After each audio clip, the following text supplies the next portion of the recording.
কার না ভালো লাগে বলো তো সকালটা যদি এইরকম একটা টেস্টি সুন্দর চা আর টোস্ট বিস্কুট দিয়ে হয়। এই যে খানিক্ষণ পরে একটু ডাবের জল খেয়ে নিলাম। Good morning everyone. সকালবেলা যে খেলাম সেটা দেখালাম, আর এখন হয়ে গেছে ব্রেকফাস্ট করার টাইম। তো ব্রেকফাস্টে কী খাচ্ছি দেখো, ভাত, ডিম সেদ্ধ, ডাল সেদ্ধ দিয়ে ভাতটা মেখে দিয়েছে মা, আর হচ্ছে আলু সিদ্ধ। তো এটাই আজকে ব্রেকফাস্ট করবো এখন, আর তারপরে বসবো গানের রেওয়াজ করতে। তোমরা কি কোথা থেকে দেখছো আমাকে কমেন্ট করে জানিও।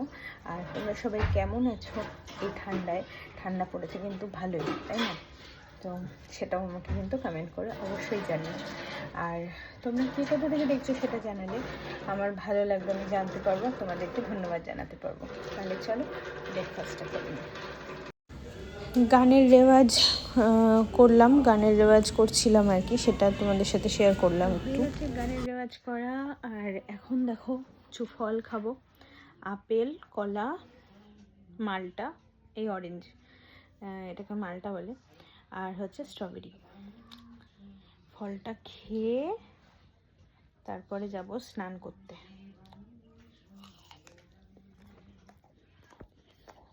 দুপুরে খেতে বসে পড়েছি। আজকে দেখো দুপুরে রয়েছে আমার খাবারে ভাত, গন্ধরাজ লেবু আছে, শশা আছে, একটু আলু সিদ্ধ আছে, আর এটা হচ্ছে বেগুন পোড়া, কাঁচা পেঁয়াজ, সর্ষের তেল, লঙ্কা দিয়ে মাখা।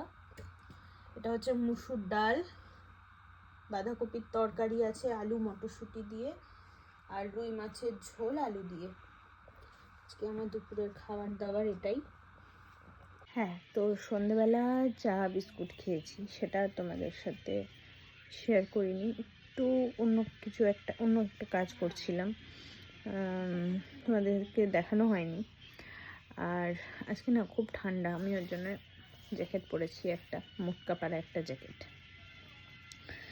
আর অন্য দিন যে রুটিটা আমি একটু ওই তরকারি দিয়ে খাই, তারপর দুধ দিয়ে খাই, সেটার আজকে ইচ্ছা করছে না। বাঁধাকপি দিয়ে রুটি খেতে ভালোই লাগে, কিন্তু আজকে আর ভালো লাগছে না খেতে।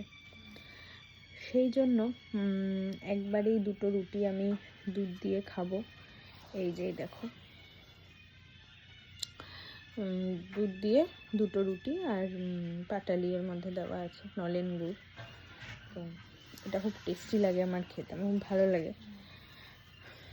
আজকে শরীরটা না খুব একটা ভালো নেই, মানে পেটটা ঠিক সুবিধের নেই, বুঝলে তো, সেই কারণে খেতেও ইচ্ছা করছে না, আবার না খেয়েও খাওয়া যাবে না, এটাই হচ্ছে ব্যাপার।